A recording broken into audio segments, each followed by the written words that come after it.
சென்னை வானகரத்தில் வைக்கப்பட்டுள்ள இசிஐ திருச்சபை நிறுவனர் பேராயர் எஸ்ரா சர்க்குணத்தின் உடலுக்கு ஏராளமானோர் அஞ்சலி செலுத்தி வருகின்றனர். உடல்நலக்குறைவு காரணமாக பேராயர் எஸ்ரா சர்க்குணம் கடந்த 22ஆம் தேதி உயிரிழந்தார். கடந்த 3 நாட்களாக பதப்படுத்தப்பட்டுள்ள அவரது உடல் இன்று அதிகாலை முதல் சென்னை வானகரத்தில் உள்ள இயேசு அழைக்கிறார் வளாகத்தில் வைக்கப்பட்டுள்ளது. தற்போது அவரது உடலுக்கு பொதுமக்கள், மத போதகர்கள், அரசியல் கட்சி தலைவர்கள், சமூக நல அமைப்பினர் உள்ளிட்ட பலர் அஞ்சலி செலுத்தி வருகின்றனர். பேராயர் எஸ்ரா சர்க்குணத்தின் உடல் இன்று மாலை கீழ்ப்பாக்கம் கல்லறையில் நல்லடக்கம் செய்யப்பட உள்ளதாக தெரிவிக்கப்பட்டுள்ளது.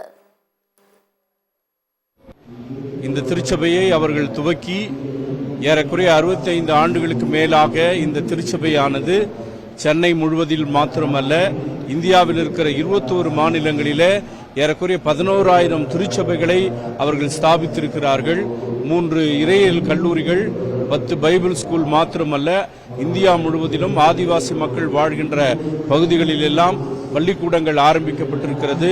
ஏழை எளிய மக்கள் முன்னேறுவதற்கான அநேக திட்டங்களை அவர்கள் வழங்கியிருக்கின்றார்கள். அவருடைய இழப்பானது குறிப்பாக கிறிஸ்தவ சமுதாயத்துக்கு மாத்திரமல்ல, அனைத்து சமுதாய மக்களுக்கும் ஒரு பேரிழப்பாகும்.